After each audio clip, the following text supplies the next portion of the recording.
Bingelela bhuti omdala. Hey Kodolo uyaphila? Siyaphila bhuti omdala njani? Hayi sikona omkhulu. Hayi siyaphila. Mm. Cha Nondaba ayizuba mningi yona imibuzo. Mningi yona kodwa ngenxa ukuthi ke umbomvu uzobe uyefuna ukudedela. Ikhona imibuzo enginayo baba Nondaba kodwa izoqonda nje ngoba izobe iqonde ngqo endabeni yo driver lembuzo bese ngingathokoza uNondaba mhlambe angiphendule nje kiyo noma ngazi ukuthi no driver bakhona labaningi nabo bebengathanda ukuyibuzela kodwa ngobuningi babo angeke kwaze ukuthi bengene bonke kodwa ke mhlambe engingaqala nje ngikubuze baba Nondaba ukuthi ngicela ukubuza la ukuthi uma udriver enecala noma ngabe liphi icala kuvumelekile nibaba uNondaba ukuthi kuthiwa beka i1.5 noma i1000 libeke phansi bengavumi ukukhuluma uma ungakayibeki leyo mali phansi leyo mali it's either right noma wrong leyo mali driver ayibuyi and into eyenzakala kuma association bakuhlawulisa imali engaphezulu kwale mali oyiholayo kwake kwenzekana ukuthi udriver ahlawuliswe imali engaphezulu kwemali ayiholayo phezulu kwalokho uma engenayo kuthiwa akahambe yoyiboleka ashiya imoto uma engayitholanga leyo mali leyo useyaxoshwa. Number 2 okunye ke ukuthi Nondaba ngiyafisa ukwazi ukuthi driver njengoba besebenza kanzima bevuka ngo3 beyoshayisa ngo8 9 ebusuku mhlambe njengo Santago Nondaba kukhona nini mhlambe enenihlale phansi nikucabange ngodriver ukuthi udriver uma esekhulile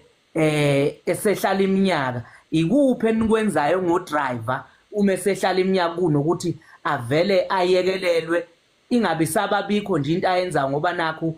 usekhulile. Umbuzo wami wesibili loyo bese umbuzo wesithathu ke Nondaba kunabelungu ama owner uthola ukuthi uyafika erenkeni afike akhulume no driver ngendlela engamukelekile is ID uyamthuka umbiza ngayo yonke into phambi kwama passenger naphambi ko driver. Leyo nto leyo singabashayeli simisa kanjani ireportwa kuphi into kanjani bese umbuzo engathi mhlambe wokugcina Nondaba ukuthi driver bahlukumezeka kakhulu Nondaba ngendlela eziningi engingayichaza ngizibale nawo ama passenger ngiyazi ukuthi ama passenger kubelungu bethu it's always right ngiyakuzwa lokho kodwa kunesikhathi lahlukumezeka khona thina singabashayeli ikuphi la sibika khona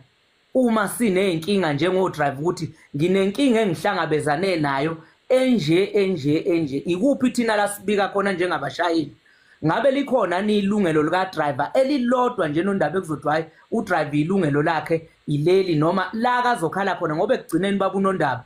singabasebenzi beni siyasebenza nathi kufanele nisithande noma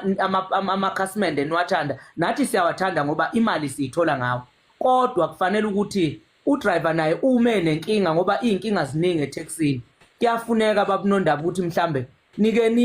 nibukeze nihlaziye indaba ka driver ngoba ayikho into engingathi mhlambe udriver ubekwa ngaphansi kwayo uma akukhulunywa ngodriver noma ngabe yipi i-taxi rank noma ngabe yipi nje indawo akukho la kukhulunywa ngo-taxi driver khona u-taxi driver uhlukumezeka ngendlela esimanga baba uNondaba angazi mhlambe Santago ukuthi kukhona yini ebese nikucabangile nakubona ukuthi driver mhlambe kufuneka belekeleleke kulento ngoba udriver akafuni into eziningi ufuna nje into ezincane kakhulu okufanele ukuthi mhlambe abanikazi bemoto noma uSantago ukwazi ukubalekelela kwezinye izinto mhlambe kulezi esengiyibalile njoba ngishilo ukuthi kuningi engingakukhuluma kodwa nje ngiyafisa ukuthi mhlambe Nondaba lokho esengikubuzile njengamanje mhlambe kube khona impendulo engizothola Mhlambe Kodolo ngeke uzithole direct impendulo njenganalena nje uqala ukuthi kukhona indawo kuthiwa khona udriver kufanele ukuthi nje ngaphambi kokuba nje icala lakhe liqulwe akashiye 1500 uzothola ukuthi ayi mhlambe kuyenzeka kwenye indawo ngakithi uthi akwenzeki leyo nto leyo so bathi ke nansi lese siqalile KwaZulu Natal as uSantago siqale into ethi ake kwakhiwe ama code of conduct indlela yokuziphatha kwama